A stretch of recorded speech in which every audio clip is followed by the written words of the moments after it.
सरफराज अहमद ने इंटरव्यू देते हुए कहा कि सबसे पहले मैं अल्लाह पाक का शुक्र अदा करता हूँ।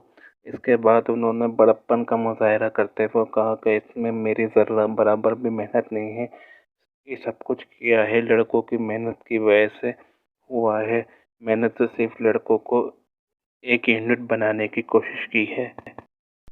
सरफराज अहमद ने टीम मैनेजमेंट, कोचिंग स्टाफ और पूरी टीम को सराहा कि पूरी टीम वर्क है हम जो हमने Asia cup under 19 world cup Asia cup under 19 जीता है हमने।